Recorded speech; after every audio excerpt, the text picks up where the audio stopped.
Hey everyone, welcome to the show. I have more Trump regrets and FAFO experiences to share with you. First up, I have an active duty military member.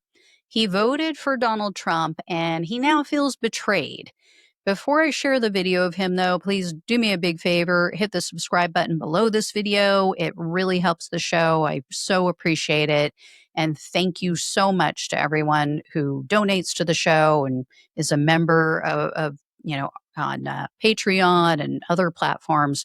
You really do help to keep the show going. So I greatly appreciate it.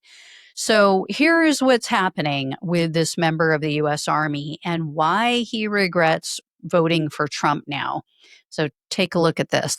It felt almost as bad as finding out that she got taken in by ICE, but at the same time, I have the possibility of going to see her again. That's exactly what Isaac will be doing as he prepares to leave the United States and move to Honduras to be reunited with his wife Shirley Guardado, who had been in federal custody for more than 3 months. This administration, they're being heartless. They're targeting people coming out of their cases, their hearings. I don't know, they're out of control right now. Correa says he is disappointed in President Donald Trump as he voted for him and trusted that he would only target violent criminals. In addition, he served this country as an active duty member of the U.S. Army. Putting my life on the line for this country was not an easy decision, and I honestly just feel betrayed. Yep. I mean, this is what happens when people vote based on vibes and they just follow whatever their friends and their colleagues are doing.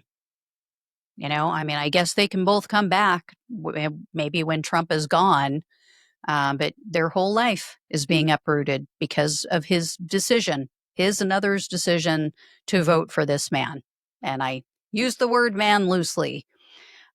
Speaking of Trump's deportations, a voter named Erica Gonzalez spoke with the Christian Science Monitor news outlet. And although she supports Trump's deportation of immigrants who've committed crimes, Gonzalez disagrees with the arrest and deportation of law-abiding immigrants. So we are seeing more and more of this.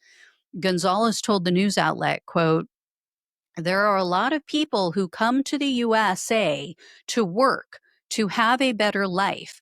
People follow the rules, pay taxes. Some people have been here 30 years. They have their own house. They have a small business. What's going to happen to them?" Maybe you should have thought about that before you voted for him.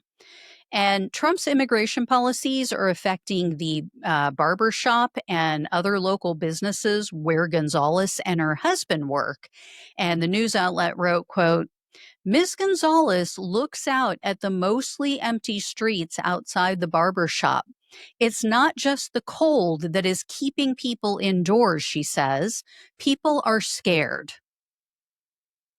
So yeah, anyone who thinks that Trump's deportation policy won't affect the economy in a multitude of ways, they are either not paying attention or they need to put the crack pipe down. They're smoking dope. And I want to share this next video with you as a follow-up from a story that I talked about last week. So if you guys caught this, the FAFO video I did last week about a woman who was on TikTok, I believe it was, she was asking for help because she has a family member who is dying and the Trump regime won't allow him to come spend his final days in the U.S. with his family. And it's because he's undocumented. Well, she recently posted an update video and she's apologizing for her vote. So this is really interesting. Let me play this one for you. When I voted for Trump, I supported the very system that allows this kind of cruelty to happen. I've spent the last few days reflecting, and I feel like I came through some sort of revelation. I questioned my beliefs, my choices, and my role in all of it. My vote wasn't just a mistake, it was the ultimate betrayal of the very people that I come from. I feel like living in South Florida, surrounded by Republican voices, I was brainwashed into thinking I was one of them. I fell for the propaganda, the normalization of cruelty, and I believed the lies that gave me a false sense of security and belonging. I was convinced that voting for Trump was for the economy or against crime, when in reality I was supporting a man and a movement that dehumanizes people. He basically built his platform on targeting immigrants, spreading hate, and pushing policies that ultimately broke families apart. I regret my vote so, so, so deeply, and if I could go back and change it, I would. I'm reading, listening, learning, and unlearning everything that I thought I knew. And to anyone who is feeling the same regret as I am, I want you guys to know that there's still a way for us to move forward, but it starts with honesty first. To every single person who has been affected by the choice that I made, I am so, so sorry. A lot of you aren't going to forgive me, and I'm really not expecting anyone to, but I just want everyone to know that I'm going to move forward with more compassion, continue educating myself, and fight for those who can't fight for themselves. I mean, as apologies go, that was one of the best, right? She took responsibility. She apologized. She outlined exactly why she's sorry, why she should be sorry. And she's taking steps to try to uh, understand things in a different way and to educate herself on the issues.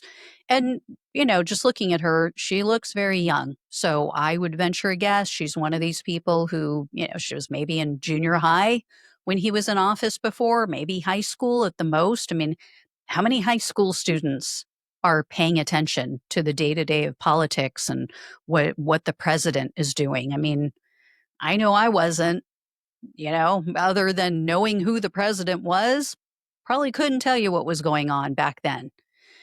Um, and as I've said before, I can forgive almost anyone, not everyone, but almost anyone who, if they honestly apologize, if they're willing to admit that they made a mistake. It's just infuriating that she didn't care about Trump's immigration policies until it affected her directly. Anyway, I also have a bunch of new regrets from people who are angry about Trump involving us in the Iran-Israel war. One Twitter user replied to JD Vance and wrote, quote, "I regret voting for this childish clown."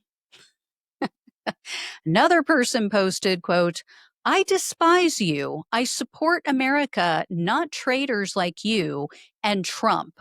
I regret voting for him, and the Republicans just lost the midterms." Another guy replied to a Charlie Kirk post where Kirk is praising Trump for delivering a quote unquote historic masterclass to the world. That's how he frames this dropping bombs on Iran.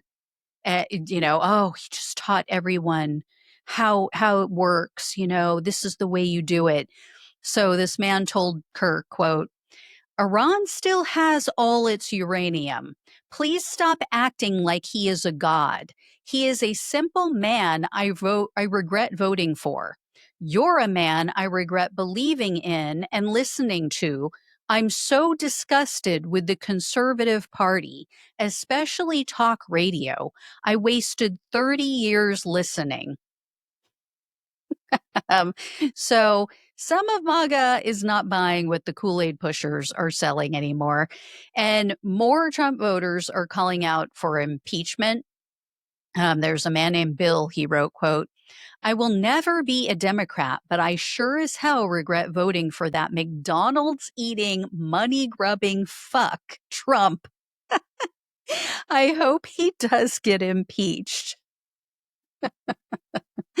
And then another guy, his name's Benjamin, he tweeted, quote, "I regret voting for Trump. He is not America first. He is more MAGA than MAGA. Impeachment is in order if there is yet another unauthorized war." I also have a story to share about a 29-year-old lesbian. Her name is Reed Newton, and she is engaged to be married right now. She is now worried about Republicans trying to overturn same-sex marriage.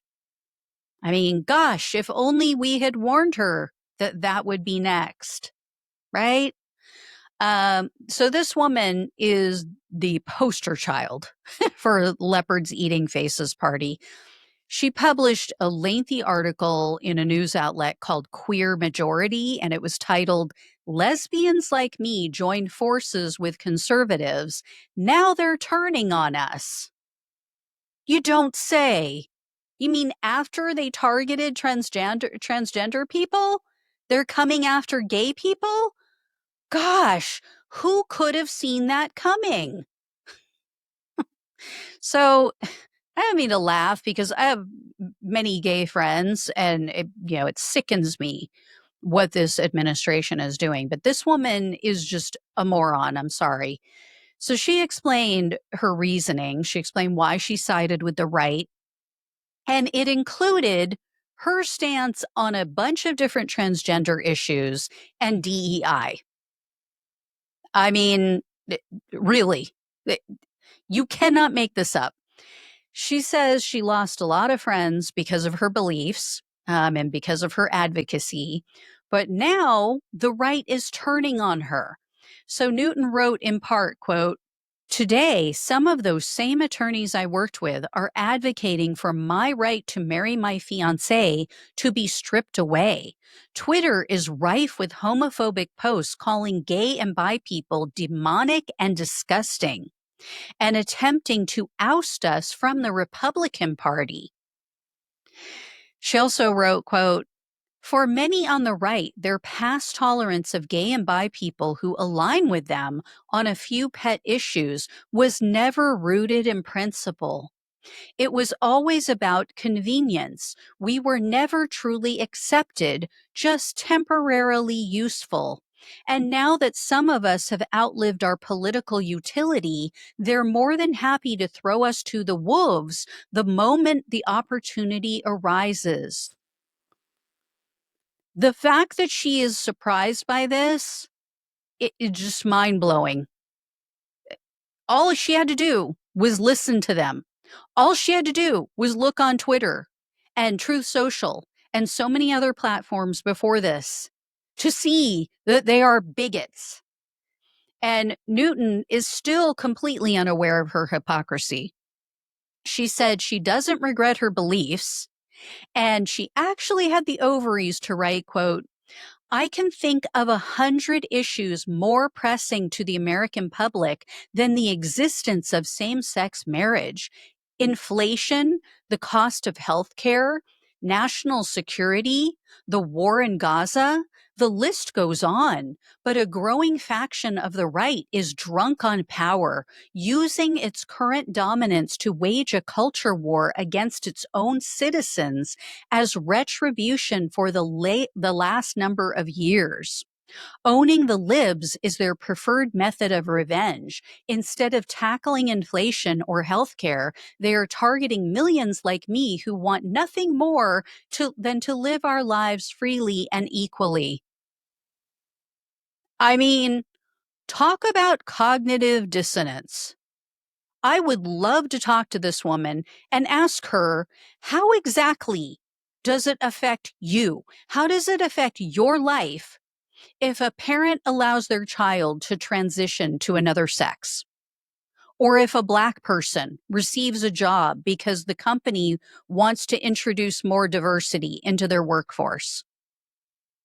I mean, personally, I think kids should wait until they're at least 25 because that's when your brain is fully developed and you can truly understand the consequences of your actions. I think they should wait till that time to transition. But I actually do believe in parental rights, unlike these MAGA hypocrites who say they do, but only what they want children to do. And guess what? It doesn't harm me. It doesn't harm anyone I love in any way if a parent makes that decision for their child. So the fact that she is now saying, oh, who does it hurt if I marry another woman? Who does it hurt if someone else's child becomes a different sex? Doesn't hurt her. But yet she has made it her mission to stop this. She's not out there. She wasn't out there talking about and working with attorneys on inflation and price reductions and all these other things and healthcare that she claims should be the number one issues and what they should be focusing on. Oh my God. No self-awareness whatsoever. So, you know what? Enjoy, lady. Enjoy. You voted for it. You enjoy it. You made the bed. Lie in it, roll all around, get those sheets dirty, and then you go wash them. Anyway, just, it sucks. It's going to affect people that I care about, people I love. All right, guys, I will let you know. I have more. I do have more. So I will not let you know when I have more. I do have more. I will have more of these for you. There are many, many more. So thank you all so much for watching and listening. Please like, please share, and subscribe. Please donate if you can. Love you all. Take care. Talk with you soon.